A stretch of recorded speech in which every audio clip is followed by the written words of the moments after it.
Global Conservation Corps presents the Rhino Man Podcast. I'm John Jerko, your host, and one of the directors of Rhino Man the Movie. This podcast series is a way for me to interview top conservationists on the topics of rhinos, the poaching crisis, the importance of rangers, and community engagement, all as a way to create awareness around these issues and to promote the coming release of our documentary film. In this episode, I'm talking with Dr. Andrew Lemieux. Andrew grew up in the mountains of Arizona in the United States. Before spending more than a decade researching wildlife crime at the Netherlands Institute for Crime and Law Enforcement in Amsterdam. Andrew now manages Lead Ranger's problem-oriented wildlife protection program, the humble beginnings of a scalable approach to teaching problem analysis and crime prevention to the global conservation community. Andrew is also the editor-in-chief of the Center for Problem-Oriented Policing's Wilderness Problems Resource Portal and is a member of the Scientific Advisory Committee for the United Nations Office of Drugs and Crime World's Wildlife Crime Report. In this conversation, we dive into Andrew's youth and path to studying criminology and wildlife crime. We go deep into the benefits of implementing problem-oriented policing and conservation, the importance of having a well-trained analyst on your team, and the obstacles to convincing organizations to hire analysts and how to overcome them. We take a brief journey through Lead Ranger's development and explore their vision for the future. And we go into the broader advantages of looking at the world through the lens of problem solving, even outside of protected area management. This episode is jam-packed with years of research and knowledge, and Andrew's passion for the work shines through. Before we jump in, I'd like to ask you, as always, to please subscribe to and rate the show on your favorite podcast platform, and to share it on social media and with your friends. With your support, the Rhino Man Podcast can continue to grow. Now, without further ado, here's my conversation with Andrew Lemieux. All right, Andrew, welcome to the Rhino Man Podcast. It's an honor to have you on here. And yeah, I just love what you guys are doing at Lead Ranger. So supporting you guys and hearing more about what you're doing is really exciting for me. Great. Thanks for having me. Good to be here. Yeah, I think I first met you in Kenya. Talk about what you're doing currently, why you got brought into Lead Ranger, and some of the work that's happening. Yeah, sure. When we met in Kenya, it was right in the middle of something that we called the Bush Gathering. And the Bush Gathering was kind of the kickoff to my program within Lead. So as you know, Lead is all about education, and to this point has largely been about ranger activities and leadership. And I've been asked to come in and add a slightly different element, which is kind of problem solving, problem analysis, crime analysis. And so we use the Bush Gathering as this basically meeting of everybody I knew in the world who was interested in problem solving or trying a different approach. Some of the stuff we'll talk about today. And we told them if they can get themselves to Kenya, we'll host them for about 10 days. And we use that meeting to really determine what the state of the world was. Where is problem solving? Where is it working? Where is it failing? And then what do we need? And how can Lead help be part of that change, specifically on the education side of things? Because for a long time, I've been working at the university and more as a researcher than anything. And what we saw time and time again was that in order to do things slightly differently in wildlife crime prevention, you need more time, you need more data, you need more analysts, and none of that training really exists at a large scalable capacity at the moment. And that's what Lead brought me in to do, is to kind of start shifting that, making a shift and try to bring scalable training to the analysis and strategic sector within wildlife crime prevention. Yeah, and I have so many questions that I want to jump into around all of this and bringing analysis and this kind of more of, I think you had a lot of background in the criminology side as well, and looking at this as a problem solver, like you're saying. But kind of just leave that as a teaser for what we're going to get into. But I'd love to learn how this whole journey started for you, and where'd you grow up? Was there any of this conservation world a part of your early days, or what was this path that led you into this direction? Yeah, so I grew up in a small mountain town in Arizona, and eventually went to high school in Phoenix and university in Tucson. So born and raised in Arizona, and because of that, a lot of time outside, especially when we lived in the mountains. But what happened is I'm originally trained as a biochemist, actually. I was a diabetes researcher, but when I was studying biochemistry, I took a minor in criminal justice and got really interested in this idea of using science to prevent crime, and or even using science to determine what's working in crime prevention. And that led me to get a PhD in criminal justice from Rutgers University. And that's where I had my first kind of step into the true conservation world, where a professor who was working there, Ron Clark, asked me if I'd be interested in looking at the impact of the ivory ban on elephant populations in Africa. And I didn't know anything really about poaching at that time, or even what had happened to African elephants in the 70s and 80s. And so that was my first step into the wildlife crime realm. And that basically slowly evolved into what it is today, where I've really dedicated my research and now my teaching to wildlife crime prevention, and how we can learn from what we've seen in making cities safer and bring that to the bush or to the forest, and ultimately help ranger teams do their work more effectively and more safely. I think because it's, as you know, with many of the people you've interviewed on this podcast, it's a dangerous job. It's a thankless job many times. It's a difficult job. So if you're going to ask men and women to do it, it'd be great to know that it's working. And if it's not working, that you can adjust it and detect that. Yeah, it's a super interesting path. And I feel like we had a conversation before this a month or two ago, and you mentioned, I don't know if it was during your diabetes research, that just a lot of the studies and things that are coming out, it's just were really hard for people to understand from layman's terms. So I don't know if you could go into that a little bit and how that period of your life influenced where you're at. Yeah, well, I think maybe what we were talking about is when I published my first article in biochemistry, and I sent it to my grandfather, and he was impressed, but he said, yeah, great. The only word I understood was rat. And it was true, because even the rat model we used was a very specific one. And that for me was an eye opener about how biochemistry research was going to be very far removed from a lot of people's lives, except for when they take the medicines, of course, that are derived from that research. And I thought for me, it was really interesting to maybe take a step back and look at something more tangible to everyday life, such as crime. And that's when I started going into it more. But then even as I got into the crime world and crime research world, you saw a similar thing where people write in very fancy words. When you write for an academic audience, the likelihood that it can be translated into operations is very low.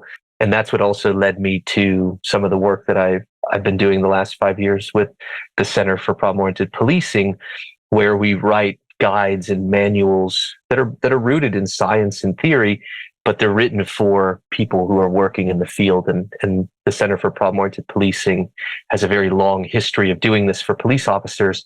And they were kind enough to let us kind of join that effort and start a wilderness problems section of that repository because of this, right? Because ultimately for me, part of science is always about improving life. But if you can't translate science into operations, you don't get those improvements. You don't get all the good research that's been done kind of disappears because nobody can read it.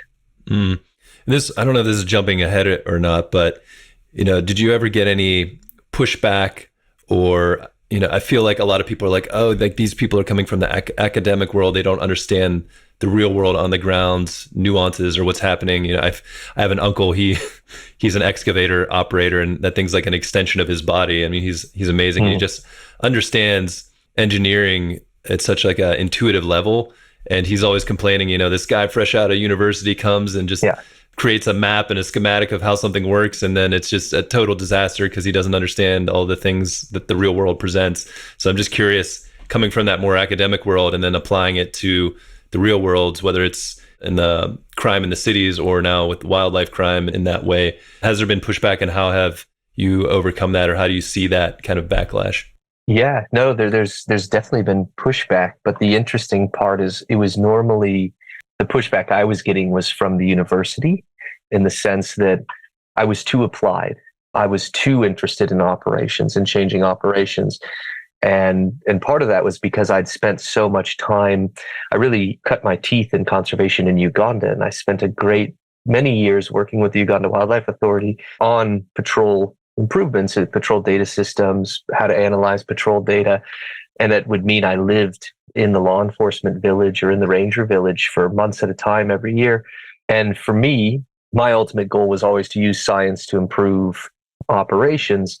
But in the university, they don't care about operations. A crime reduction is not a peer-reviewed publication in the best journal, which to me is a bit of a tough pill to swallow. I struggled with it eventually to the point where I left and joined Lead Ranger, basically, because I saw that there was this disconnect between what science wanted, which is the highest level of research, which is great, but you can't do that unless you've got the basics, with people understanding why they collect data, understanding why science can help them. And so that was the pushback I got. I had a lot of field credit because I would go and patrol with the guys and the girls, and I spent a lot of time in law enforcement offices helping understand that. And then when I'd go back to university, that's when my boss at the time would always struggle with some of my outputs because it was very practical, right? And that's the university game. It's a different game. But luckily in the field, because I'd spent so much time with rangers and really with operations, I could relate more easily than, say, maybe somebody who just read a book about this and went in there. I had a lot of field experience thanks to that collaboration with the Uganda Wildlife Authority and all my friends who were working there. What kind of advice do you have for someone that might be in some kind of science studies and doing research when it comes to putting themselves in these real life situations to learn? I mean, there's so many different topics you could be a part of, but I think this is a really good example because ultimately, like you said, you're doing the science to make some kind of difference in the world, to change something for the better, at least in this type of science. It's not like theoretical physics or something where you're just trying to discover truths of the universe, but these are different kind of truths about the reality of what's happening in a situation. And it seems like you have to kind of immerse yourself because there's so much, just from my little experience with this film and kind of being on the ground in South Africa and learning about this whole rhino poaching crisis, there's so many subtleties and nuances and cultural differences and political and social differences and things like that that influence how all these things interact. And it seems really difficult to be able to do that from reading books and just kind of sitting in a room. You kind of need both sides. Yeah, absolutely. For people in a university setting, definitely it's trying to make a connection to the field. But I think also reminding that sometimes you can be a burden to operations, right? If you're a looky-loo who just wants to come and see what it's like to be a ranger for a day, as a scientist, that's not actually helping operations. But I think it's also important because when I train analysts, especially when I'm speaking to management as well, I always say, do we want more boots on the ground or do we want boots under the desk? And the reason I say boots under the desk is because we need analysts to kind of put together information. But I also make sure that I say boots because an analyst needs to be able to go out and understand what it's like to be on a patrol, understand what it's like to sleep overnight, because then you can start to, even as an analyst working in operations, better understand what's a realistic recommendation, right? And make sure that operations teams don't see you as pointless because you keep sending them up and down very difficult patrol routes and sending them to places that aren't relevant. So I think that's really, the more experience you can get, the better, because as you pointed out, the context just changes drastically, even from one side of a national park to another. It can be completely different, and you need to understand that. And I think also there's a lot of good intentions in conservation that people want to help, but because they don't understand the context, the help they bring sometimes isn't useful. And this is with technology a lot of times, where you bring in a nice piece of kit, but it's actually not fit for purpose. You've brought a piece of kit rather than someone asking you, hey, do you have that? This is what we need. It's basically just the wrong direction for that type of assistance. Or even just like working with them to develop it versus just making it in a lab or, somewhere in the US and then sending it there and be like, oh, it's really hot there, so now this thing doesn't function. Or, it's putting a bright light on your face when you're supposed to be hiding in the dark or something. Yeah, exactly. So, or it costs $50,000 and the men and women who are doing patrols don't even have electricity, right? Like that becomes this difference of investment, and the human element of conservation is extremely important, both communities and their relationship to wildlife, but also from a protection side, the humans who do the job and making sure that you understand how difficult it is, and it removes them from their families at times to be in the bush. And so I think that's a big reason why getting out there is so important. Is there anything specific that you can think back to that you learned, or maybe, ideas that shifted in your mind when you were out there with the Rangers in Uganda doing some of this work? Yeah, I think the most important thing is really how difficult that job can be. And I guess for me, it's both the physical exertion of walking around, but also just the isolation. When people go on deployment with military, there's a certain time frame and then they come back. And if you're a ranger, many times it's almost like you're deployed for most of the year, right? You're based in a national park, your kids are in the capital city. And that's really tough on families and tough on individuals because also, what do you do with your spare time if you have any? So I think that was one thing, is just the hardship of ranger life just by the structure of it, combined with also other things such as having to go out and look for people in the bush that don't want to be found, which can be dangerous, but also dealing with dangerous game while you're out there. Yeah, there's a lot of things I learned along the way, but I think also probably the biggest one is, as we already discussed a little bit, is working with teams to understand what they need and then providing them with that need rather than thinking what they need. An example is when I worked with the Uganda Wildlife Authority, they were having a really hard time in the courtroom proving cases this is years ago now, 2012. And so we designed a system that used geotagged photos so that when they made an arrest, they could photograph the scene. And then we had analysts that could then map that to show to a judge, here it is, here's where it happened. So there was no more sort of argument that, hey, I wasn't in the national park, how could you prove this? And it was things like that, where that was a very targeted system that we built together that came from my interactions with the Rangers, not from me being clever sitting in an office somewhere. I think that's a big one that I learned over the years. Yeah, I hear about that so much. Just the legal systems sometimes aren't always that great. And then, like you're saying, Rangers a lot of times haven't been prepared to do proper police work in terms of collecting evidence and things like that. So they're having to be, these are skills that are having to be taught and technology brought in to do it in a way that can't be refuted when someone, a kingpin has some money that they're pushing to try and skew it one way or another. But if you're like, well, here it is, it's in this data, you can't really refute that. So that gives you some more power. Yeah, and it's also good for morale, because when cases, again, that hard work of a ranger, and then the case gets dismissed or doesn't go through, that's not good for anybody's morale, especially when it was a good arrest or a good encounter. And that's another reason that if you're going to do this hard work and make the decision to do law enforcement, it's nice if it works, right? And there's a lot of ways that it can fail, which is why I also look at this problem-solving approach, because we know sometimes the criminal justice system is not going to solve these issues, right? Or it's going to maybe even make them worse. But it's that context, right? If you need better evidence, well, then let's look at better evidence. If you need something else, then let's try to figure out what that is. Can you talk at all about what that system was that you guys were working on? The one in Uganda. Yeah. Yeah. So it was a very simple system, because 2012, this is before smartphones had really entered the data capture. But at that time, we just had some digital cameras with a GPS unit in them that when the patrol teams carried it, it would track them. So we knew where they patrolled.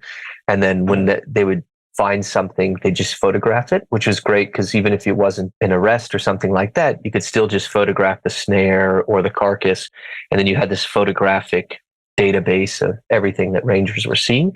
But it meant it was paperless. It meant it was much easier because you just take a photo. You don't have to write down notes or work with a Garmin, which can sometimes be tricky.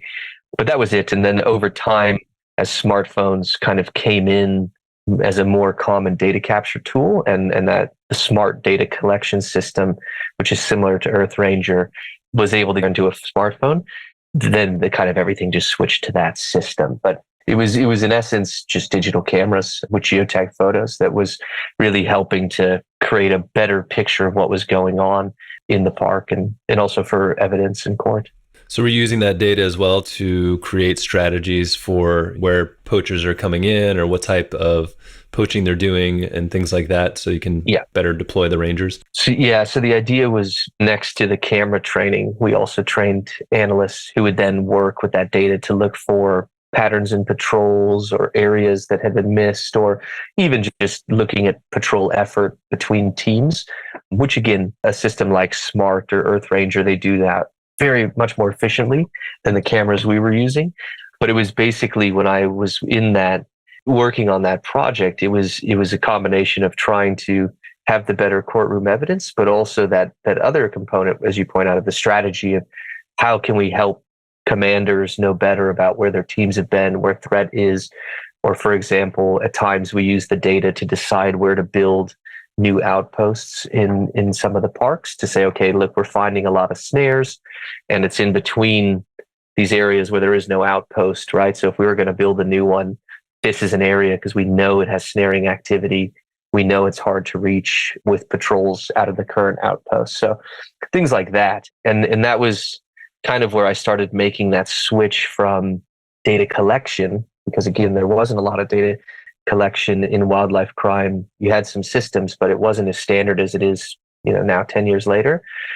But I was making that switch from data collection to analysis, because what you also saw over time is different organizations had different preferences for data system. And rather than try to fight over which system was the best, I kind of just took a step above or to the side to say, okay, well, it doesn't matter how you capture the data. Let's look at better ways to use it, right? And this is where we start thinking about crime pattern theory or routine activity theory, or just all these different things that help us explain crime using data, basically, in theory. Yeah, I don't know if you can, there's kind of the problem solving side, and I guess it's connected, but this data analysis, maybe talk about that evolution and what you started to learn and how you started to apply that kind of on your path before even getting to lead ranger. Yeah, no, great. So I think it's kind of the evolution is, if we had data, we could come up with a better strategy, right? So you start collecting patrol data and you start training analysts, and you start thinking, okay, well, we could deploy differently or try to address this problem. But then I think the next step is you start digging into problems, as you realize pretty quickly, but we can't solve this problem with patrol only, right? We can't patrol it away. And then you start thinking, okay, well, what else could we be doing? And you start looking at the communities where people come from, who are found in the park, or where the markets are.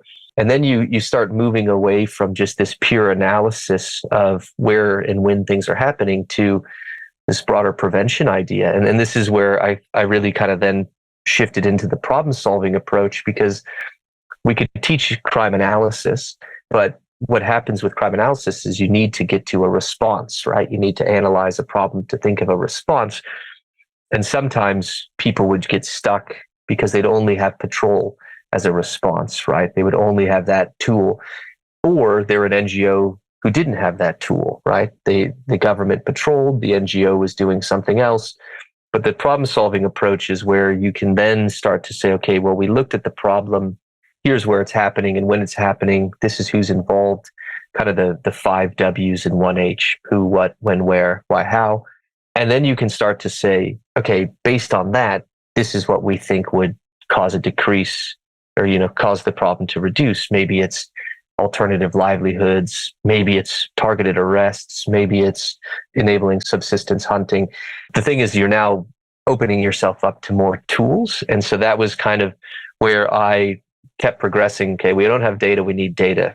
Okay, we have data, we can analyze it, but we only get this far. What's the next step? And problem solving is what kind of brings that more holistic approach, where you say, look, we're law enforcement, we're seriously analyzing these things, but we might come to the conclusion that we can't solve this with handcuffs, right? That we need a partner to help us get these people in, for example, rehabilitation because they have substance abuse problems, or we need to get these people into job schemes because they don't want to hunt, but they don't have any other way to get income. And this is where you start to, and maybe you've seen it in your own experience, where you start to see where silos really ruin conservation, because you have a community team who wants to do good work and they're working in the right community, but they're not giving it to the right people. And that's because law enforcement knows who the right people are, but they don't talk to the community team, or vice versa. And it's kind of, for me, this idea of we should have focused law enforcement, whether we're patrolling or making investigations, but we should also have focused outreach, right? Focused social services, because I've worked in areas where you were having alternative livelihood meetings at 10 in the morning, but we knew from camera traps that everybody collecting wood went in at 8 in the morning. So anybody who was in your meeting clearly was already they didn't need it because the people who were in the forest were already in there.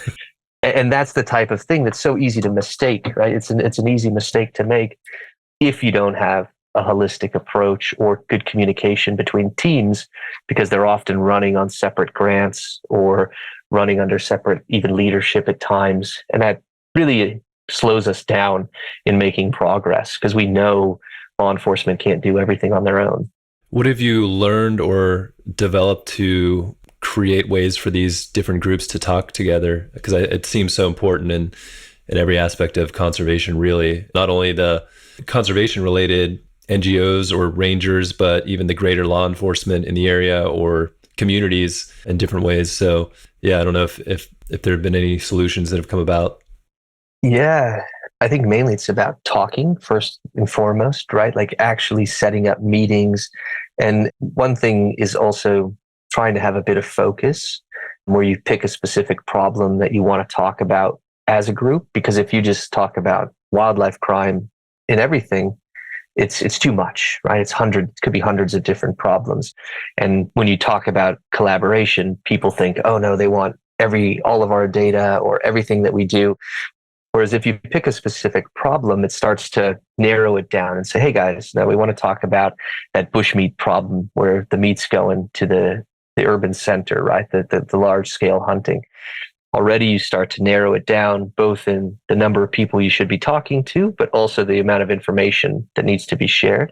I think that's one element. The second one is training. I'd say like training, and this is one of the reasons I really was happy to join LEAD, is when I was at the university, when I would do training in my private time, it was always this neutral environment, right? Where people were coming, you could have multiple NGOs around the table, we're all training, so we can talk about our problems, but there's nothing written on paper about what we're going to do next.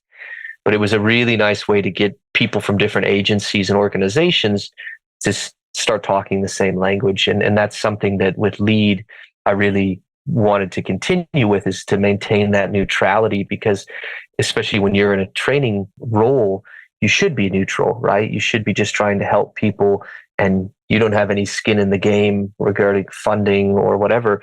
Your skin in the game is you want to see people improve, right? You want to see them do their work more effectively, get more grants themselves.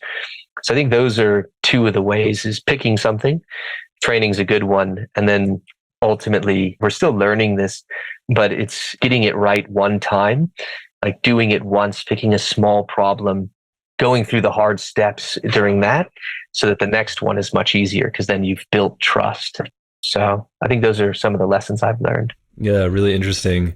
And this is something else as you're talking, and it might be kind of related as well. But as you're collecting all this data and thinking about analyzing it, I feel like you could easily get overwhelmed with the data and kind of lost in it and trying to figure out what you're even looking at or what you're looking for. I don't know if you can talk to that at all, and how you approach first deciding what you're going to collect, and then how to sift through it and analyze it for patterns that are actually going to give you real world information that you can act on. Yeah, no, it's a really important thing to discuss, because we call that paralysis by analysis, right? Like you just get stuck. I don't have enough information. I don't know what to do. And this is where operations and analysts tend to butt heads, basically, is because operations wants to do things, and they'll do things without analysis, right? That's just how many operations go. And analysis needs to link up better to that, right? And so part of it is just being very open about, this is what we know, this is what we don't know. Whenever I train analysts, I say, it's okay if you don't know something, just make sure you put it out there, because you can always try to find that answer, right? If you don't know who's involved exactly, fine, because you still might be able to make a lot of progress without having the names of people, right? A lot of times people get focused on an individual rather than that bigger sort of collection of behaviors. So I think that's one element. But the second one is, this is where direction to an analyst is really important. So like a manager saying, I want you to answer this question. I want you to answer that question. Or operations saying, hey, we're going out to this area. What do you know about that area? What can your data say?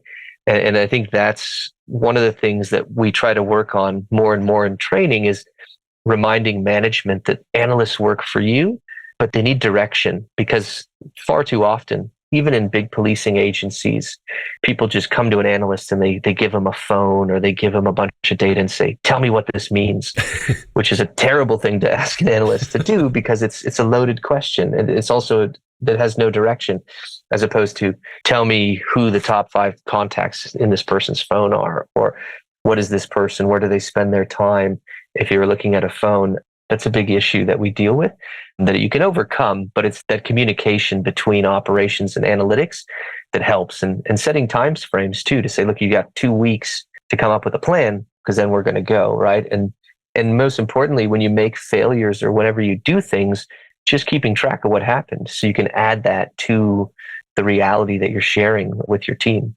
Yeah, giving that direction makes a lot of sense in terms of the focus. Do you see an importance in, as the operations people or whoever's running the overall situation, explaining the why and what you're trying to do to the analyst? Because I feel like there's always that opportunity of when they're looking for focused information to answer a problem, they might start to see a pattern of something else that no one was even thinking of that gives a whole new way of looking at it. But if they don't understand that context, the bigger context, and why they're doing all of this outside of just this one problem, they might miss those patterns. So I don't know if that's part of how you train this or teach this.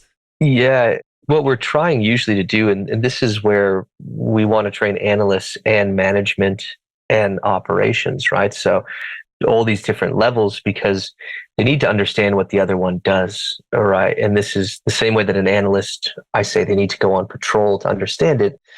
It's also where now an analyst needs to do their due diligence and show operations, look, if you give me this information, this is what I can tell you, right? This is why I need you to tell me what size that shoe was, because I'm keeping track of how many different shoe sizes there are so that we can start to say, this is one group, that's another group. And there's a team that I've worked with in Malaysia, one of Panthera's teams, their patrol teams, that does this very seriously about every time they go out on patrol, especially if they've come in contact with people harvesting either wood or wildlife there, they really focus on the debrief of the operation to understand what's going on, what went well, what went wrong. And then anytime there's an update to a standard operating procedure, it's then discussed with operations. So everybody sees, okay, this happened, we're changing it because of what happened before. This is what the information shows us. That requires a lot of communication though, right? I think it's back to that whole making sure your operations understand that the person behind the computer isn't just a data whiz. They're actually trying to help operations. And that gets lost. And, analysis in many circles is a bad word. A lot of people will not like that word, or they'll think of it as something that isn't operational. We need to do things now, but it's the heart of operations, actually, if you do it well, because it tells you where to go. It tells you maybe what to try differently the next time when combined with the operator's experience. How do you balance, kind of to your point there, maybe like this, I feel like a lot of people that are probably doing this work, I'm just imagining rangers in particular, out there, you're doing this every day, you start to get a certain intuition about a lot of things. So there's almost like this gut versus data. And I feel like maybe there's some conflict there too.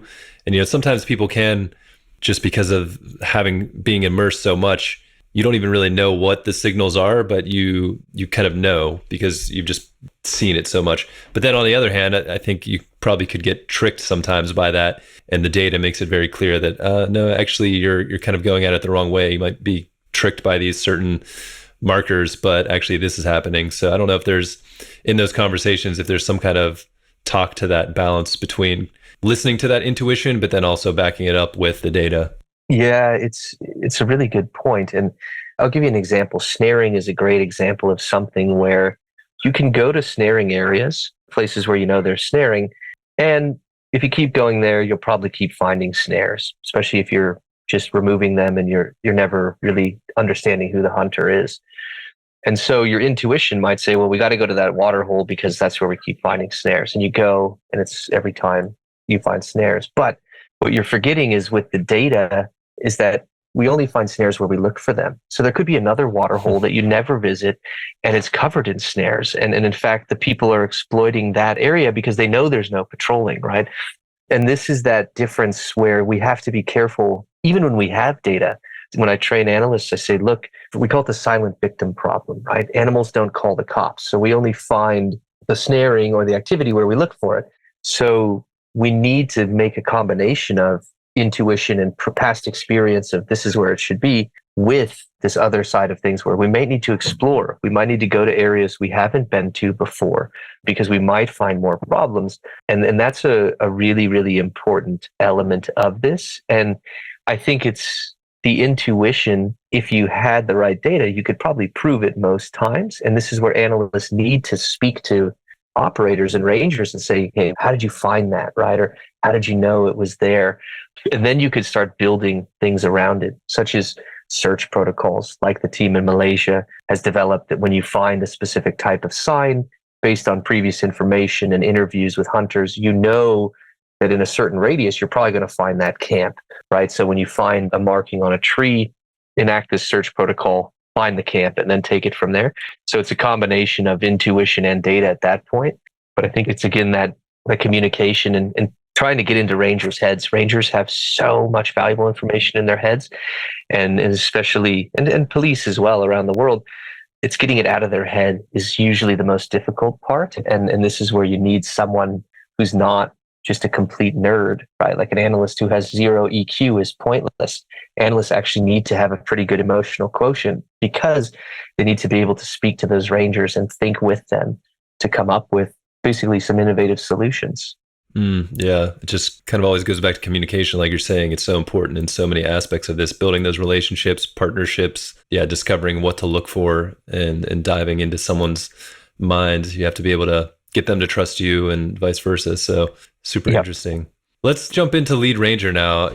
From what I understand, you and Boris have known each other for quite a while. You have some fun stories around that. Maybe talk a little bit about your relationship and kind of how you kept in contact over the years, which led to eventually this opportunity opening up to work together. Yeah, no. So Boris and I met back in 2015. I hosted something at the institute where I was working called Tiger Week, and we were trying to look at how we could integrate crime prevention theory into tiger protection. And Boris and Dominique attended at that point. And this is when Lead Ranger was just getting off the ground. And Boris, when I first met him, he said something to me that was, if you're not making yourself replaceable, you're failing at your job as a trainer. And it stuck with me. And I really like this idea that you're always trying to work your way out of a job rather than continually make a job for yourself. And when we met, that was right as I was starting to start my analyst training. I'd been teaching crime analysis at the university for a long time. Now I was adapting it to wildlife crime purposes. And Boris and I discussed way back then, lead ranger. It'd be great if there was a lead analyst component because there is this massive training need. But at the time, it wasn't. Boris needed to work on the program and make lead stand up and be its own thing. So years later, in 2022, I guess, is when he came back to me and said, hey, I think we might be able to bring you on to start this new component. And in the meanwhile, we'd kept in touch over the years. I think I told you I was the priest at their wedding. I was the Dudist priest that oversaw his wedding in Kenya. And I think I've seen that picture, actually. Yeah, it's a great one. It should be in oil, is what Damien Mander said. But the point is like we kept in touch. There was always great mutual respect for the work, but we hadn't found that time yet. And Boris didn't want me to step over until he was certain that he was ready for it and I was ready for it. And that happened last year, which is fantastic because for me, it was now this opportunity to become a teacher full time. In my previous role, it was a research institute. Teaching was a bad word. And so now I could be a teacher, but also do what many academics will never get to do, which is take your book off the shelf and put it to the test in real life, right? And so a lot of the things I've been writing over the years were all about guides. This is how you can do it. This is how you can think about it. But in a university setting, after writing a book like that, they just say, okay, now write the next book. And there's never really, especially the students that I would teach in Holland, they're not rangers. So this joining lead is a great opportunity to say, okay, we've written a lot of good stuff on how to do this. Now let's back it up with teaching, right? Let's actually train people how to do it. Let's mentor them through the process. Let's help them document what they've done, write down case studies about problem solving so other people can learn. And that's where, yeah, with LEAD, it's an opportunity that nobody else could offer, because everywhere else was going to be very much a project-based thing as opposed to an education-based organization, which is why I was very happy to join LEAD and have been enjoying my time there so far. Yeah, and from, I had Boris on here a while back. Might have been before you actually. Was that your first workshop with them when I saw you in Kenya? Like your first official? Exactly. Yeah. So I had talked to Boris before that, and my understanding is it was very focused on training ranger trainers to be able to go back to their units and kind of upskill everyone and kind of eliminate the need to have separate contractors come in every so often, and just building a lot of really great skills that can be used even outside of the ranger corps. There's the great story about a ranger off duty saving a woman who was gored by an elephant because he had the skills, the trauma care skills that he was taught by a ranger that learned in English, but then taught him in Maasai, I think that was the story. So it's like someone it would be really hard to reach because so many of these organizations are based in English or one of the prominent European languages. So to be able to reach indigenous rangers with their own language is pretty amazing in that respect. But how do you see like you coming into lead ranger, and what's that opening up in terms of the reach and the type of work we've been talking about and applying that around the world? Yeah, the biggest thing is right now is just that entry level support, raising awareness, how to do it, combined with mentorship for people who are a bit further along, in the way that when I was working at the university before, somebody might get a small grant and hire me for a few days and then it would be over, as opposed to now we can have these long-term partnerships. But what I'm working on now is developing some courses, which are, LEAD's product is basically our courses, and then the instructors that we develop how to teach those. So I'm busy building those courses now within this first year I'm with LEAD, with the very clear idea that come next year, we start having instructors, right? Because especially one of the things that I deal with a lot in working in Southeast Asia is language barriers. Indonesia, Thailand, everywhere you go, you're going to have a different language. And so what I need to do is get instructors developed around the world, because then they can just work with their colleagues in the local language. And we've already had a lot of support. The work we do at the Center for Problem-Oriented Policing, the documents we've been writing, some of them have been translated into 7 languages now at zero cost to us, because an organization comes and says, I'd like to have that in Bahasa Indonesia, or I'd like to have that in French. And so we're doing these translations. And then as my courses come out, then we'll start training trainers as well, right? Actual instructors who could be a coach, a problem profile skills coach, for example. A problem profile is like a living document where when you pick a problem, you kind of just summarize everything you know about it in this one document. And that way, if anybody asks, hey, what do you know about that problem? There's the problem profile, right? Really handy way. And then over time, you build these up so you can open your drawer and have more information. So my goal will be absolutely to start having instructors in Africa and in Asia who can do this themselves, right? And then who I can mentor as they go around, because with problem solving, because you might end up working with people from the health ministry, you're going to need to be able to explain what problem solving is, right? And why they're important. And so we're going to need these champions. And what I'm largely doing is working with kind of some of the early adopters to make sure they're getting the support they need now so they can build internal capacity, either regionally or locally. So for this side of LEAD, because I think, correct me if I'm wrong, it's been mostly focused on teaching the rangers themselves, like you're creating a ranger trainer that goes back to their team and can upskill the rangers. Yep. But this sounds like it's more of the bigger organization you're giving this training, because it's kind of this holistic overview of how to manage this area that you're protecting. Can maybe talk about that a little bit more? This is just what I'm getting out of what you're saying. No, you're very spot on there, because what we're largely, the group I'd be working with is analysts who would be producing recommendations based on data. But what we saw is that if they don't have management that understands their role, they can wither, right? You can train an analyst and they just go back and make the same reports because their boss doesn't know how to ask the right question. So what I'm looking at training mainly now is the analysts and management. So to kind of give them an awareness, because managers need to know how to reorganize teams or allocate resources or even write grants, right? In the correct way to do problem solving.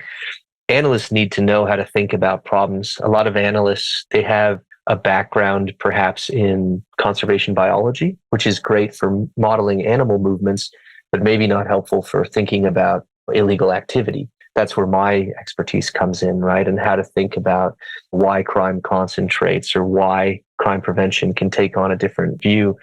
So I think that's where we'll be eventually also training the rangers. But Lead's model at the moment is all about ranger operations and how to make them safe. And again, as you say, do your own instruction. So when you hire new rangers, you can train them yourself. And this will be that next step of, okay, at the strategic and analytical level, how do we do the same thing, right? How can I train an analyst so they can walk into a room and explain problem solving or give a good briefing and people understand it, but also how to work with the ranger teams who are capturing that data. Because problem solving, you can do it at all the different levels. Some of the life coach ranger lifesaver work that Lead does, we see very clear parallels in problem solving. So if somebody's hurt, how can you quickly scan the situation, come up with an analysis of what's going on, choose the right response, and assess if it's working? That's a problem solving cycle. And you can do that with one casualty. Or if you have data from the last 10 years, you could start to look at, okay, where are our men and women getting hurt, right? What's the actual leading cause of death if there are problems? And again, that's that analytics level though. So hopefully that kind of answers what you're getting at. Yeah. And, you were talking earlier about teaching in a classroom, and then you kind of move on from there, or like creating a course and, teaching it. But it seems like with this, you have the opportunity of really seeing what the real world feedback is from the people that you're training as you're developing these. So I'm curious, what's that part of it like for you? And what are you, I don't know if there's anything you're already noticing as you're starting to do this and get feedback, but how's that work out? Yeah, so we've run the problem profiles course once now, and we got some good feedback on that. And largely what we're trying to do is make sure that the training is not only new and interesting to people, new topics, but that it's also creating new analytical product. So it's kind of these two things of one, we want you to show that you understand crime prevention theory or some of these ideas. We're going to test your competency, but we're going to do that by having you apply it to a real problem that you deal with, right? So two things are happening. You're showing me if you get it or not, but you're also building that problem profile for your boss so that you can hand that back. So like the homework assignments are actually useful pieces of analysis that the analyst needs to do anyways. So that's been good. And people have told us it takes a lot of effort. We know that, but at least at the end of the workshop at the end of the training, they also have this thing to show like, hey, look, this is what it looks like. And it's not complete, but it's a good start. So that's one. For example, the other lesson I learned when I taught this GIS class recently, Geographic Information Systems for mapping, is that in many ways, the foundational stuff, we need to move to online self-learning because of the speed that different people pick it up, the ability to have reference material. So if they don't use the system for a month, they can easily go back and see my lecture on how to do it. So that's one thing that for the first time ever, I'll be building like an asynchronous online GIS course. Again, this just saved me time that I don't have to do it in person anymore. But I think like the final piece is that one thing that we've found very interesting is moving away from these courses of, the problem profile course. It's 5 modules, very straightforward. Moving away from that, once you've done it, towards this mentorship. And in some ways, the teams I've been working with in Indonesia over the last couple of years, we've taken it more as it's almost like a thesis where they're working on a problem. They come and present, hey, this is what we know. We have a group discussion. I give some feedback, and then they go back and add more to it. And then they come back. And what we're trying to, by the end, is A, get a problem solved, but B, also have a document that summarizes what happens, because then they've solved the problem, but also somebody else can read that document and say, that was clever. Maybe we could do that. Or that's like our problem, but we can't do exactly that. And that's a really interesting way of also educating people, but it's more like like I said, a thesis, a master's thesis or something like that, because it's back and forth over many months. But that's where Zoom and online education changes the game, because that'll happen over 3 months, for example. And I don't have to go to Indonesia every week for 3 months. I can just check in, for example, along the way. Is there a similar plan, kind of almost like what you guys are doing with the Rangers in terms of training them to be able to go back with this mentorship and stuff, to be able to use those teams to continually upskill themselves? Or I'm not sure if there's like a comparison there. Yeah, the idea is absolutely that you would have people who would have the ability to train. Let's say an analyst is also an instructor, and they can train Rangers on the basics of problem solving or of data capture, whatever it is. Absolutely, we'll be building towards that. I guess one of the biggest differences is the sheer numbers between analysts and Rangers. And that's a really interesting thing that I'm trying to wrap my head around. Because, for example, when we ran the course on problem profiles for Panthera's group, I think 9 different countries we had on there, but it was every analyst that they had in the Western Hemisphere, because usually you're lucky if you have 1 analyst per site. So this is where that training capability is slightly different, because if the one person knows, that's kind of the person who needs to know the most. And there isn't this need to scale across 100 people the way that you would in a Ranger team, at least for some of the skills, right? For some of the basics, absolutely everybody needs to know it. And we're going to try to find where that line is in the sand of, okay, this is what everybody needs to know. So if you're, for example, a problem solving coach, this is what you know how to do, right? You know how to teach people the basics of problem solving. So yeah, we're still trying to figure that out. But if I was to estimate, and again, I know this is recorded, but if I was to estimate how many analysts there are in the world, wildlife crime analysts, less than 100 would be my guess, possibly. Wow. So it's a low number either way. Yeah, and maybe somebody will listen to this and say I'm completely wrong. But even if it's 1,000, right? Even if it's 1,000 compared to the hundreds of thousands of Rangers there are globally, it's a very, very different number, right? So that's an interesting thing that we need to consider, because my view is you definitely need more analysts, because if they're working well, analysts save you boots on the ground. They should teach you how to do more with what you have. And this is that difference where people look at staffing and they say, we need this many Rangers per square kilometer.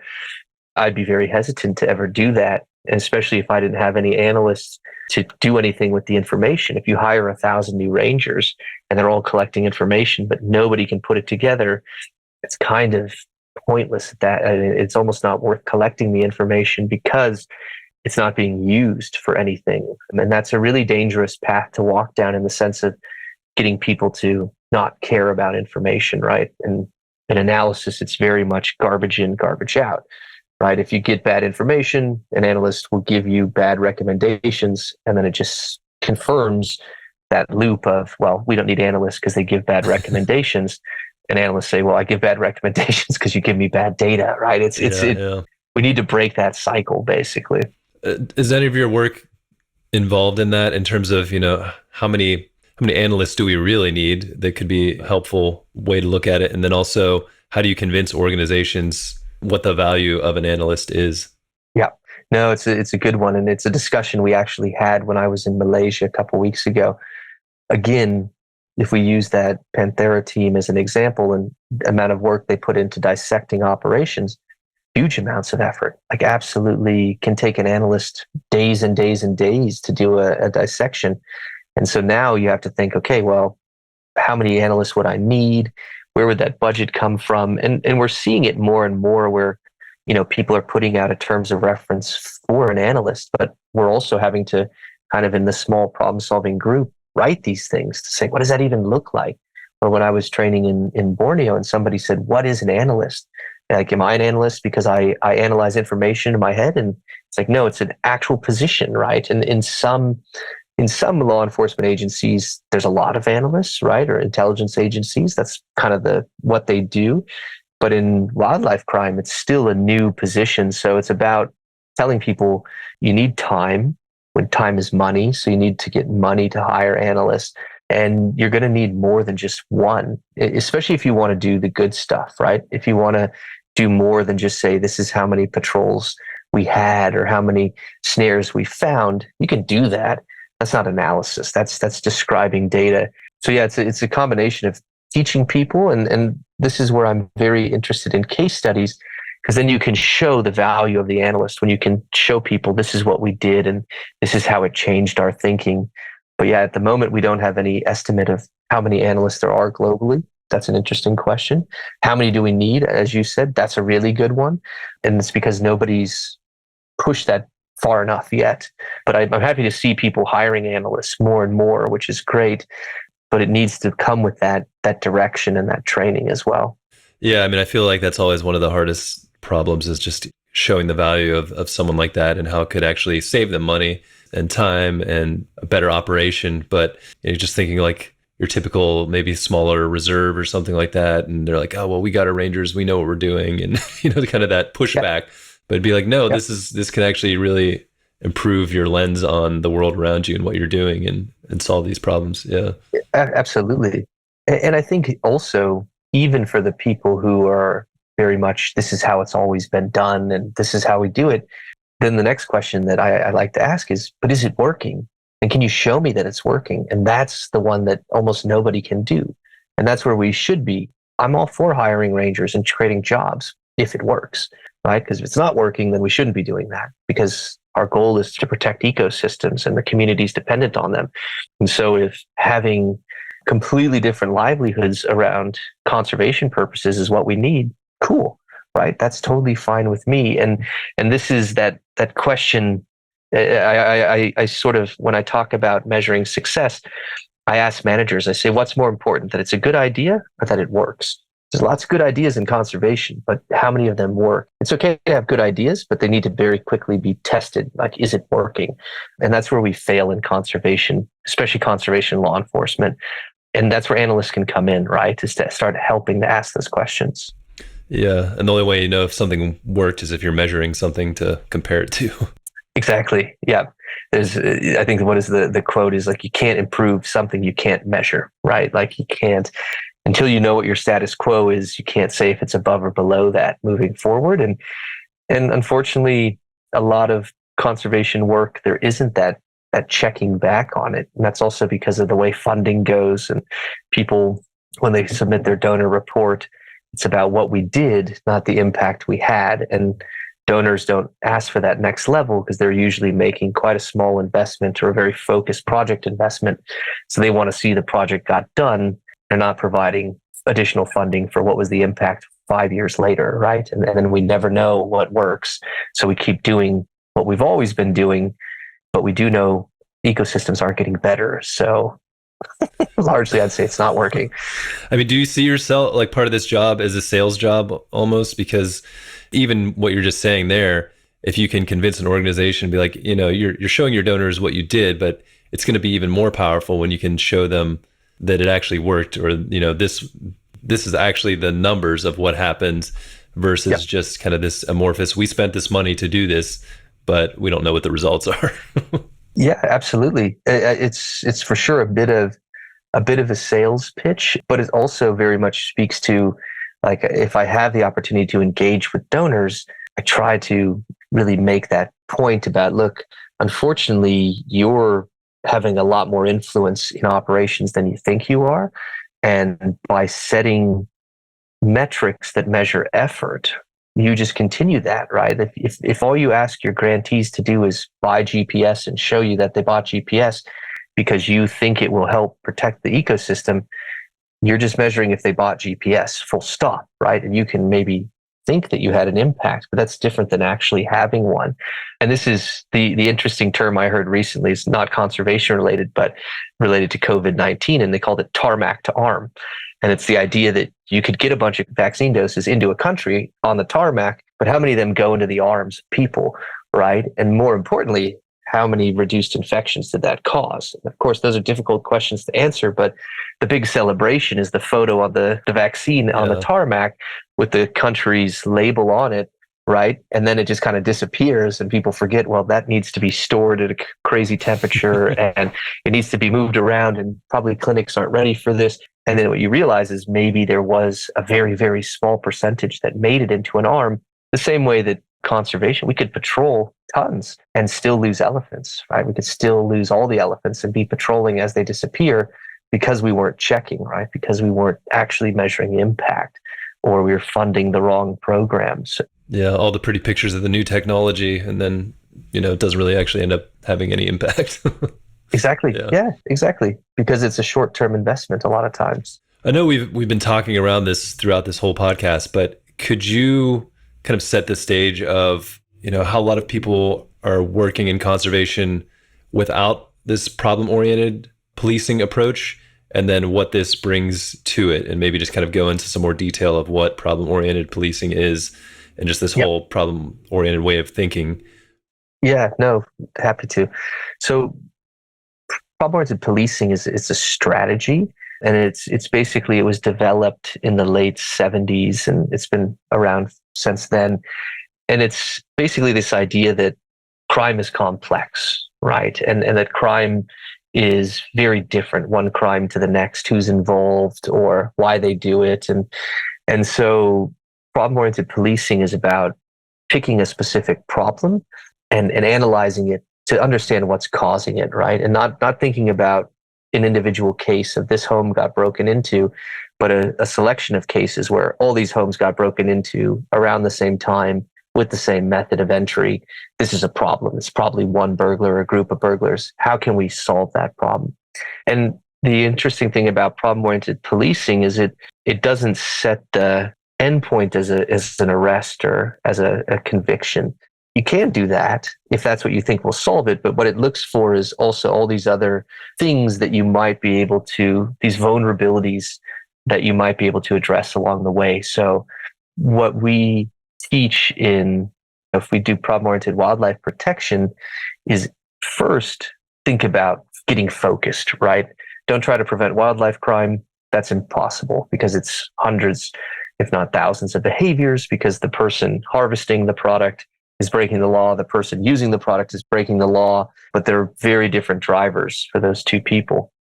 So pick a problem, get a bit more focused, and then really the main thing is then this analysis. And the purpose of doing an analysis is to step out of reaction, right? Like the status quo in conservation for site protection is patrol, right? You walk around, you look for things, you try to have a presence that you hope people will see, and they start to determine that it's too risky. They're afraid they're going to lose their weapon or their snare, or maybe even get arrested, right? So that's the kind of the standard thing, but that's very much a reactive approach to the problem, especially if you look at some of the rhino poaching work where you're actually responding when gunshots are heard, right? And what we're trying to do is, by analyzing problems, maybe look a bit more left of bang, as they'd say in the military, or more preventative about, okay, that rhino got shot, but what could we have done leading up to that, right? What could we have done regarding access to the weapon, or even getting into the reserve, these sort of things, or even motivations. Why did that person want to hunt? And that's a big one when you start speaking to individuals involved. What made you decide to hunt? Sometimes it's just boredom. Sometimes it's ideas of great riches that are awaiting them if they were to get these products. Sometimes it's absolute financial need and there was no other way. But the problem analysis will help you figure that out so that you're not stuck with this impossible question, which is, where do we need to be at the right time, right? If you try to be in the right place at the right time with your ranger teams, it's really difficult, right? Especially if you look at a problem like rhino poaching that's happening at night in remote areas, and patrolling at night, beyond being very dangerous, it's also just difficult. You could be next to somebody and miss them. And so that's what, the problem solving approach is, where it's different. And it's not that if you do this, you stop doing everything else. It's not that at all. It's more that you have your normal operations, but you take a select number of people. You say, okay, well, you're the problem solving team, right? You're going to look into this and you're going to do the analysis. And then you'll come back to operations and say, maybe we could try this type of patrolling, or maybe we need to reach out to that NGO who's doing alternative livelihoods, because these 5 people, we keep finding them inside the park. They should be getting these goat farms, or they should be getting these bursaries for school. So I think that's really the main difference, is trying to be more proactive and trying to stop problems, but also trying to share responsibility. So if a lodge owner, for example, could be involved by reporting suspicious activity or providing a little bit of extra watchful eyes, cool, right? Like you can use that person rather than, oh, we need to put a ranger there, or we need to rely on our law enforcement division to do everything. It's trying to look a bit more holistic than that. As you're talking about these patrols, I don't even know if everyone realizes it, but it's just such vast areas. And even when it's a well-funded operation, you're still so limited in terms of the amount of people you can have in any given place at any given time. So it's kind of an almost impossible task, and it's just luck of the draw if you come across someone doing something versus, what you're talking about is kind of trying to figure out what the drivers are and stop a lot of this stuff happening in the first place. Yep. Can you go into that system a little more? I mean, you don't have to give us a full training, but just in terms of, I mean, is there sort of like an order of operations that people go through when they're thinking through a problem to develop solutions or ways to work through it? Yeah. So we use the SARA process, which is scan, analyze, respond, assess. And that's kind of a cycle that you can move back and forth between. But scanning is, you pick a problem. You look around and you say, okay, we've got lots of threat. I want to focus on this one specific problem. And then you go into the analysis. And the easiest way to think about the analysis is who, what, when, where, why, how. But of course, when you start thinking about, for example, the where question, it's not just about, okay, it's at these dots. It's also thinking about, okay, but how do they get there? Is it related to infrastructure? Also, not only looking at the crime scene, we talk about these different types of place. One of my lectures is different places do different things. And it's to remind people that, yes, the rhino got killed here, but they staged at this lodge here. They store the product at this house here, right? You start to, the same way we make networks of people, you think about making networks of places, because ultimately what we're trying to do is find those weak points, right? Where, if we know they always use this road to access the PA, could we put a roadblock there, or could we put some sort of triggering technology that we'd know when somebody goes down that, right? That's very different than looking at the crime scene inside the protected area. And the other thing we've done is, I can share a link with you, but we've got this book called 55 Steps for Prob Analysis. And those 55 steps are basically these different ways that you can walk through the process and some ideas of what to think about. It's more priming the well, getting you to think a bit more, but just thinking about some of these patterns that you might see based on what we've seen before about places or times. Again, seasonality is a great one. Time, is it always happening just before people need to plant seeds for agriculture? Because what we see many times is that right as the beginning of the agriculture season is about to happen, people need to buy seeds, they need money.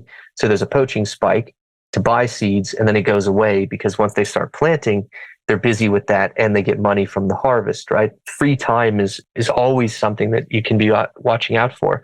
But the thing about a seasonality problem is you can then very quickly say, well, it's these 3 weeks, right? Like these are the 3 weeks we need to be on high alert. And then after that, the landscape changes, right? And this is what we're trying to figure out. And one of the ways we also help people think about crime prevention is a technique called crime scripting.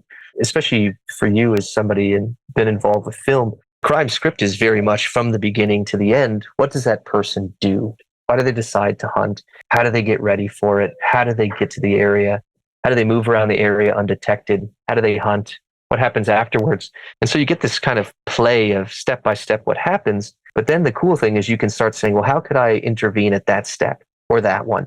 And so you end up with all these different intervention points beyond being in the right place at the right time in the middle of the night. So those are some ideas. And in the book, 55 Steps, definitely we wrote that as a way to help people think about it even more. And each step is just 2 pages because it's ideas like one small concept and then a description of how you can use it. Yeah, I was actually browsing that before the call, and it's super interesting and a lot of great detail and ways to think through things. I mean, you really are coming at the problem more as a detective than like a security manager, maybe, or something like that. You're trying to look for these clues and then kind of play through in your mind and then actually go out and look for the proof of like, how are people walking through the steps to what motivated them to all the way to where they're getting something and then getting away with it and selling it or using it or whatever the case may be. Absolutely, and it's that difference of like thinking more broadly in time, right? That it's this chain of events that are happening. It's not just a dead elephant, but all these things before and after that give you intervention points. But even again, starting at the beginning, why do you hunt? If it's a very specific economic need, you can start to think, okay, could we address that with alternative livelihoods? Or at the end of the crime script, when people get their money and then they go and buy booze, then you start to realize, okay, well, if the hunter is doing this to support a substance addiction, then we need to get them into treatment, right? And that's a very different response than locking them up or whatever. But we see that many times, that it's this cycle of needing alcohol, going and doing some hunting, buying alcohol. And it's not that the hunter lives in this great palace and their kids go to school. It's the exact opposite, right? It's keeping alive kind of a bad habit for some people. And then again, from prevention, that's where the health department comes in. And you can't see that unless you dig into these things, unfortunately. Patrollers might know that, right? They might know that the people they find cutting wood are drunk when they find them, or that's what they're using it for. But that's not going to be in patrol data. And unless you focus on that specific group, you'll never come up with a solution for the problem. Yeah, it's no different than someone in a city maybe using meth and then mugging people to get some money to keep their addiction going. It's exactly the same, right? That cycle of violence of use drugs, need money for drugs, maybe commit a violent robbery to get money, buy drugs, and just go again and again and again. It's very common in a lot of different problems. When you're training organizations or looking at this, I mean, definitely this shift seems to have been going on for quite a while, where it used to be maybe more traditionally this fortress mentality, at least in the South African context, but I think in other reserves where it's, like protect the borders, put the men in, give them guns if they need them. Let's just stop the poachers with force. But over time, people are really starting to look at things more holistically. And I feel like this framework really gives you that chance to look on the outside and see that, oh yeah, a lot of the people that are living on the border of these protected areas are disenfranchised, aren't receiving any benefits, in terrible economic situations. Maybe the politics in the area are kind of oppressive for some of the people, no utilities in their villages. And it's just a lot of different situations that make it tough. And then like you're saying, people are going in for food or for firewood or to try to make some big bucks to get out of their situation. And they're just vulnerable to these crime syndicates as well. So how does that go into the education of this type of framework? Because there still may be people that aren't really looking at the problem in that big picture way. And what can they do, I guess? I mean, some of these are pretty big social economic problems that are happening. And maybe there's some historical wrongs that were done that pushed people out of these areas too, that there's that old tension and anger there. And it's, how do you convince someone to maybe see those problems and then look at them in a more holistic way and actually try to find ways to right some of those wrongs or bring benefit and opportunities? Yeah, no, when I teach problem solving, a lot of times I show a picture of a knot, and that's from Malcolm Sparrow. He wrote a very interesting book, and he uses the knot as an analogy that when you're starting to pull apart wicked problems, you look at the different strings and you pull on one and you see it moves the others. And it's exactly what you're talking about, right? Is on the edges of these protected areas, there's a lot of other things happening that are not related to wildlife crime. And you have to recognize that for communities to be pro-conservation, there needs to be benefit, right? There needs to be not just a stay out, this is a protected area. That's a tough pill to swallow. So I think problem solving is a very good answer to that issue because it forces you to think about that context, right? It doesn't say, because patrols worked here, they'll work in your protected area. They'll say patrols worked here because of this context. So if you have that context, you might be able to apply it. And I think really the move away from only law enforcement as a solution is a very good thing, because some problems we can use enforcement to solve, but ultimately a lot of them we can't, because rangers don't have budgets for alternative sources of income, for example. So problem solving helps bridge that gap. And that's what I like about it, because basically if you do the analysis, it's useful for law enforcement operations as much as it's useful for community work. It really is. And I think even organizations that have zero law enforcement mandate or zero interest in it will benefit from doing problem solving, because it will force them also to realize that they need to move away from effort and into impact. And community outreach is a great one, where you can put up posters, you can have alternative livelihoods, but you can still fail with that, right? If you're not keeping your eye on the ball, you might have the wrong people in your meetings, right? Or you might not be giving enough incentive to get people off, or you might be giving incentive at the wrong time. Could be a seasonal issue where around this time of year, that's when the economic need is greatest. And problem solving, I think, enables you to have that flexibility, but also that softness where communities can be at the front. It benefits communities for sure to do problem solving, because from the get-go, you're being extremely critical on yourself of, should I use law enforcement? Is it actually going to work? As opposed to, we need to get law enforcement to be better, right? I think that's where a lot of people start when they think of an analysis, is how can we make law enforcement better? And I would say the first thing is, do you need it? And if you do, how do you want to use it more effectively? There's a lot going on there. And again, as you work with more people and more organizations to solve these problems, you need that common language, right? To sort of decide, how are we going to solve this poaching problem that might be about addiction more than anything? That's one example. Yeah, I mean, that's super interesting thinking about it from even the NGOs working outside of these protected areas, because Global Conservation Corps, we started out much more focused on supporting the rangers, and that's kind of where Rhino Man, the film, came out of. But now we're more focused on developing the youth and connecting them to wild spaces and the education side, but also creating opportunities for higher education and jobs and opportunities for careers and things like that. So you kind of, like, as you're talking about this, thinking about how to apply that, looking at what kind of impact you can have, you need to know, like, what are the problems in this community? How could, it's a lot of listening too, which I feel like a lot of NGOs could benefit from on the information gathering side, and figuring out, is this thing that I'm doing actually helping the community? Or maybe just on the surface it looks like it is, but really we're just imposing our own idea of what help might be. Yep. I think listening is the biggest one, as we sort of started off the conversation with today. But that's a huge one, especially with communities and people living around protected areas, is understanding those needs. And I always tell people, even in Holland, where wildlife has been largely removed, and it's the third most densely populated country in the world, so we don't get that much nature space. But for example, wolves are coming back, right? They've been breeding in Germany. They're coming back into Holland. They're killing sheep along the way. It's a big problem, because the farming community, they haven't had to deal with this. And so there's a lot of pushback about wolf conservation, which seems strange, because this is a country that has huge support for conservation, both at a government level and NGOs, WWF Netherlands, one of their biggest offices. But yet wolves come into this country and people want them dead, right? And that's because now you're having to deal with the reality. You're having to deal with the reality of a predator living around you and causing you issues.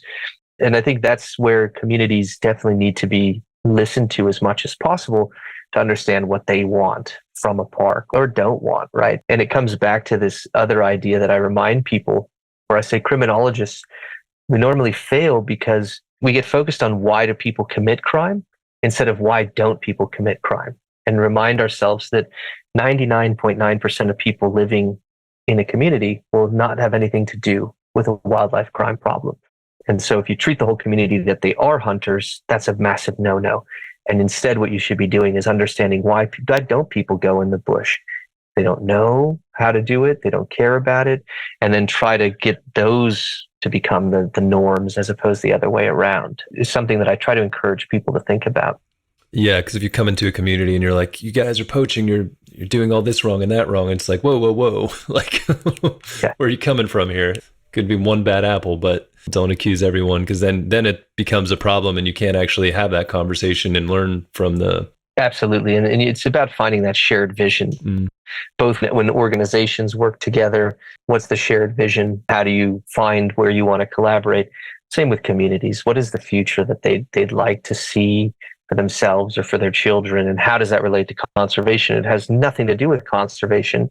How do you sort of get your conservation impact doing what the community sort of has in mind, right? There is always a middle ground. But as you said, it's listening. It's which people don't do enough, right? When it comes to community work and long term, like being ready to sit in for a decade with a community, not a 1-year project, because you just can't make change in a year.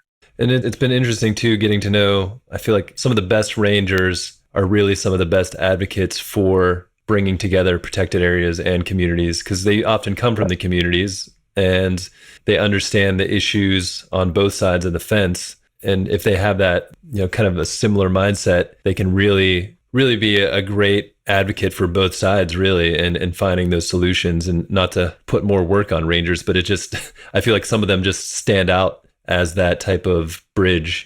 Absolutely. The same way that police officers want to try to build inroads in their communities, rangers do as well. And especially if there's this us versus them culture, that's a terrible culture that you want to try to get rid of, because you want the coexistence, right? It should be that the park is beneficial, or if people don't need stuff from inside of it, that's why they don't go inside. And that doesn't happen. And indeed, speaking with rangers over the years, and even some of the work that Will Moretto has done on interviewing rangers and their views on problem-oriented policing or community-based initiatives, they are hugely supportive of it, because that helps them not be only the police officer, right? Rangers have this interesting role where they're police officers and firefighters at the same time.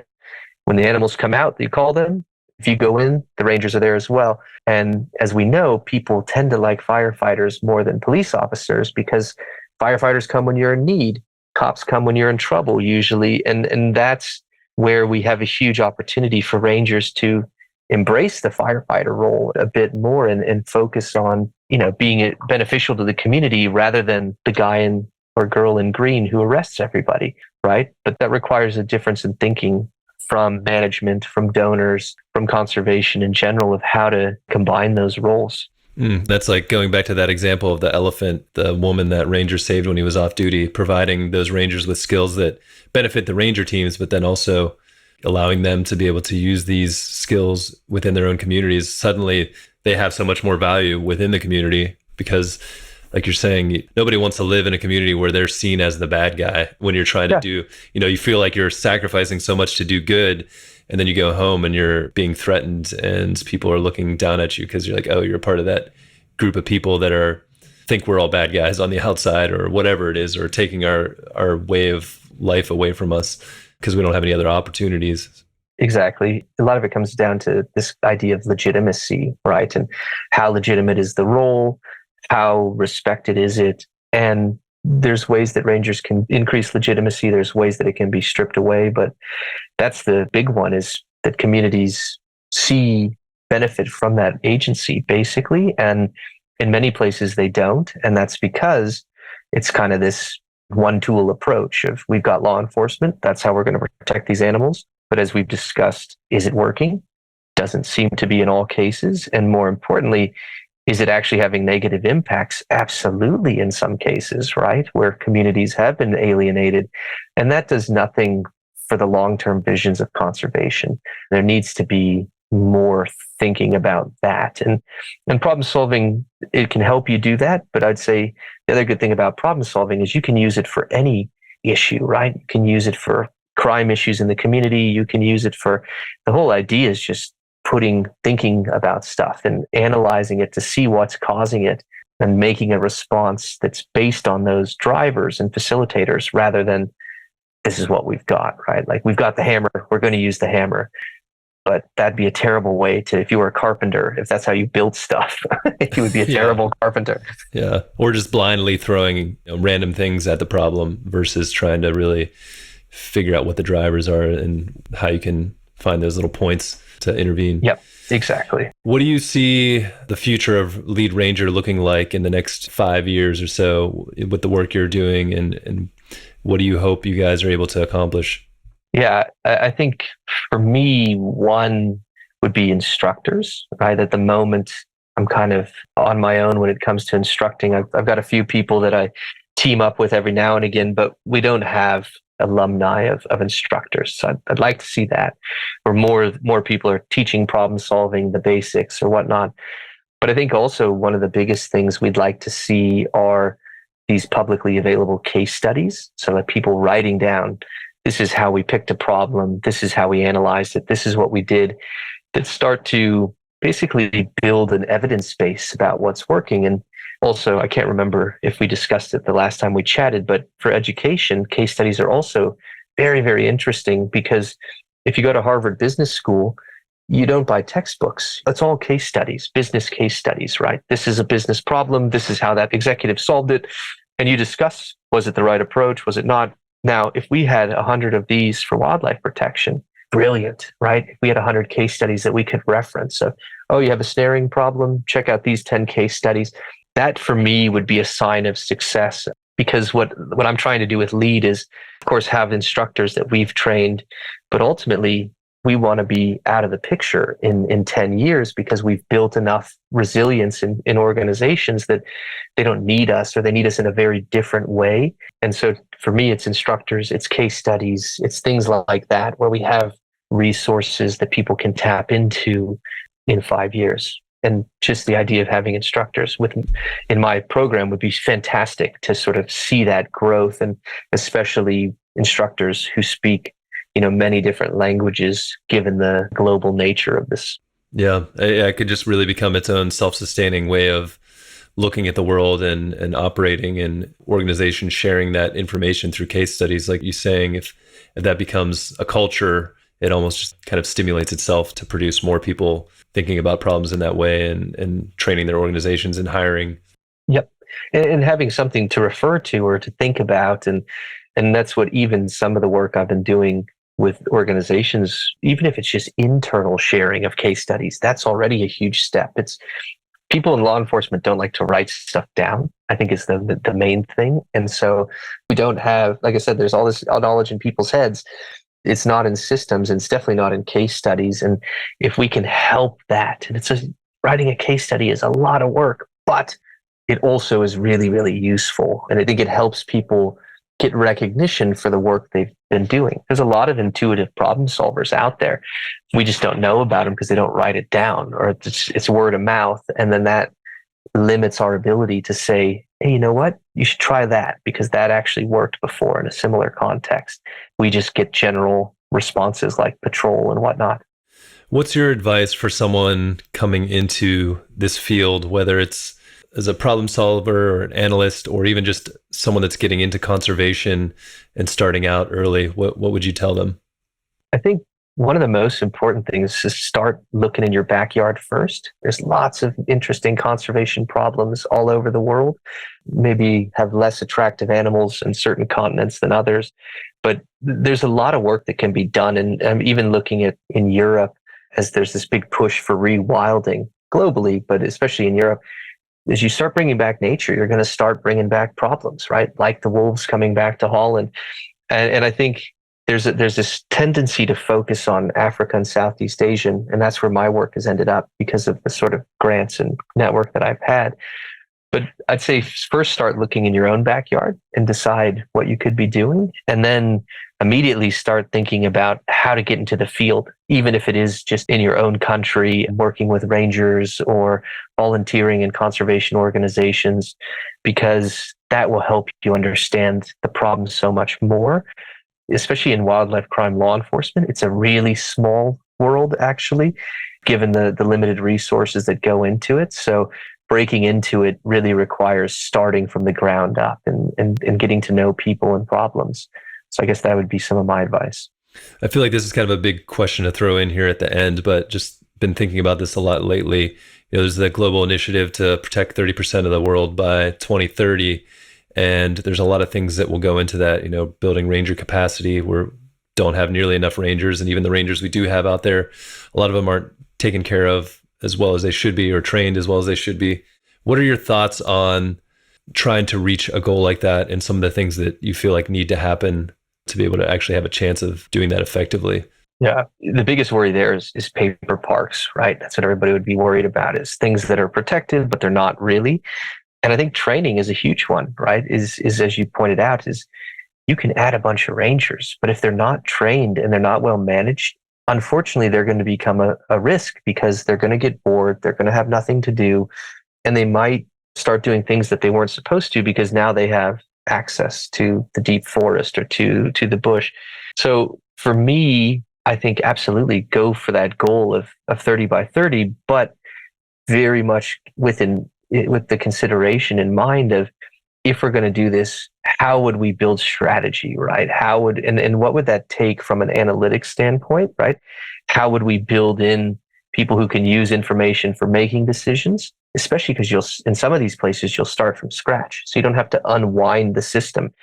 But I think that's a big one, is as we move forward, is thinking about the areas that need to be covered, then thinking about the number of people that you'd want to put in there, but very quickly thinking about what type of training do they need and how can they be supported, because we should be getting smarter, right? Technically, we should be needing less rangers over time if we're getting better at how they're deployed, right? We should need more because we should be moving away from just flooding an area with rangers to a more discrete use of them, or using more of them for community outreach, right? That's another option. Boots, I talked about boots on the ground versus under the desk, but you could also say boots inside the fence versus outside.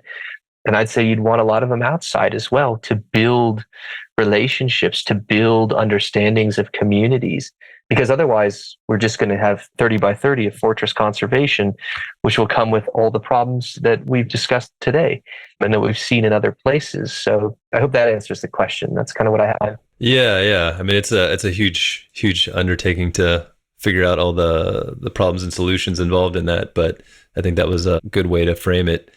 As we close, just curious, what gets you up in the morning to keep doing this kind of work? Why have you been so involved in this for so many years and spent so many hours and days? It's funny. I think one is I love education. I'm the kid that when my mom told me I was too sick to go to school, I would stand at the window and cry when the bus went by. Really, that's actually did happen. And so one is I love education, and I take a lot of pride in training and seeing people develop. So I guess that's probably the biggest one is, and even when I was in Borneo recently and people said, you went to Borneo and you didn't go to the forest. And I didn't, because I didn't have time. But the point was that training environment for me, that was really exciting because I learned so much. I learn a lot from training about people's problems that they deal with, some of the complexities. So that's one of the reasons. And I think the second one is I truly think that by doing this, we're pushing conservation to better impact evaluation and more humanistic approaches, right, to dealing with these problems. Like reminding people that, yes, you can have law enforcement, but no, that doesn't mean that all they do is arrest people, right? There's different solutions. So I think those are some of the reasons that I stick to it. And after a decade or more of running into the usual conservation problems that everybody does, still being like, nope, I'm going to continue. I'm going to keep going with this. Yeah, well, yeah, you're doing some amazing work. How can people follow you or what Lead Ranger is doing and get involved? Yeah, I think just following Lead on LinkedIn and I think Instagram as well. And I'll share a link with you for the Center for Problem-Oriented Policing, our resource portal we have there. People can see materials we've created. I think those would be the best ways to keep up with what we're doing at Lead. Amazing. Well, thank you so much, Andrew. This has been a really great chat, and appreciate you sharing a little bit about your life and how you got to where you're at, and really diving deep into the work you're doing right now. It's some amazing stuff, and can't wait to see where it all goes. Yeah, thanks a lot for having me. It's a pleasure, and I look forward to hopefully seeing you again and chatting about some of this more, and maybe we'll be in Kenya together again one time. Yeah, it sounds amazing. I'd love to have a beer in Kenya soon. Cool. Sounds good, man. Awesome. Thank you. Thank you for listening to the Rhino Man podcast. If you enjoyed this episode and you're excited to see the film succeed, please subscribe and review our podcast on Spotify and iTunes. Then follow us on Instagram and Facebook at Rhino Man the Movie. More details about Rhino Man, the Social Impact Campaign, and future screenings are at rhinomanthemovie.org. To learn more about the Global Conservation Corps and their work, visit globalconservationcorps.org. Sign up for the newsletter and follow GCC on all of the social platforms. If you like this podcast, make sure to subscribe and catch up on GCC's Voices of Nature podcast, where Bob Ludke interviews a wide range of people who've dedicated their lives to making a difference in conservation. A special thanks goes out to Simone Wilson for the music for this podcast. He's the brilliant composer for Rhino Man the Movie. Learn more about his work at simonewilsonmusic.com. Until next time, I'm John Jerko, and this is the Rhino Man Podcast.